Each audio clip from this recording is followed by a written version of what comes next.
హైదరాబాద్లో మందుబాబుల rash driving ప్రజల ప్రాణాల మీదకు తెస్తోంది. 3 రోజుల్లో 3 చోట్ల మద్యం మత్తులు డ్రైవింగ్ చేసి ప్రమాదాలు చేశారు. ఇక తాజాగా కూకట్పల్లిలో ట్రక్కును ఓవర్టేక్ చేస్తూ లారీ అదుపు తప్పి వాహనాలను ఢీకొట్టింది.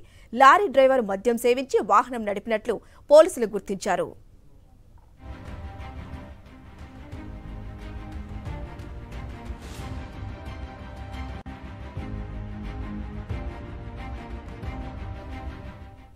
ఈ ప్రమాదానికి సంబంధించిన మరింత సమాచారం మా ప్రతినిధి వాసుని అడిగి తెలుసుకుందాం. వాసు, చూస్తూనే ఉన్నాం, వరుస ప్రమాదాలైతే చోటు చేసుకుంటున్నాయి. ఎక్కడ లోపం చూడొచ్చు మనం?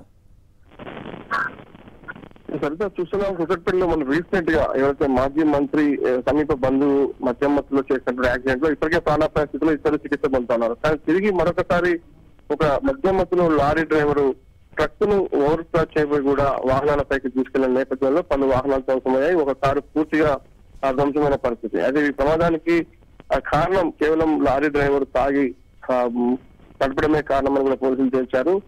షకీల్ కుమారుడి ప్రమాదం తర్వాత కూడా నిన్న జరిగినటువంటి మాజీ మంత్రి అల్లుడి ప్రమాదం కావచ్చు, ఇప్పుడు కూకట్పల్లిలో మరో ప్రమాదం సంబంధించి అయితే వరుస మొన్న మీర్పేట పరిధిలో కూడా జరిగినటువంటి ఒక ఇద్దరు యువకులు రోడ్డు పైన వెళ్తే చిన్నారులను ఢీకొట్టిన నేపథ్యంలో ఇద్దరు చిన్నారులు కూడా తీవ్రంగా గాయపడి ప్రస్తుతం వాళ్ళు ప్రాణాపాయ స్థితిలో ఆత్మహత్యున్నారు. వరుసగా కూడా 4 ప్రమాదాలు చూస్తా ఉంటే అన్ని కూడా మద్యం మైకంలో వాహనాలు నడిపిన కారణమే ప్రమాదానికి కారణమైంది. కూకట్పల్లిలో జరిగినటువంటి లారీ ప్రమాదం కూడా ఎందుకు నిదర్శనం. అంటే పోలీసులు ఎంత ఎఫర్ట్ పెట్టినా కానీ, ఎంత డ్రంక్ అండ్ డ్రైవ్ చేసినా కానీ వాళ్ళు ఏదైతే వాహనాలు నడిపేటువంటి వారిలో కూడా ఎలాంటి మార్పు రావట్లేదని వాళ్ళు చాలా స్పష్టంగా అర్థమవుతుంది. ఈ నేపథ్యంలో పోలీసులు కూడా ఇకపై స్పెషల్ డ్రైవ్ నిర్వహిస్తామని చెప్తున్నారు. అయినప్పటికీ కూడా ఘటన మరొకటి అదే కూకట్పల్లి పోలీస్ స్టేషన్ ఏరియాలో కూడా మళ్లీ సంఘటన చోటు చేసుకోవడం ప్రస్తుతం కలవబోతుంది.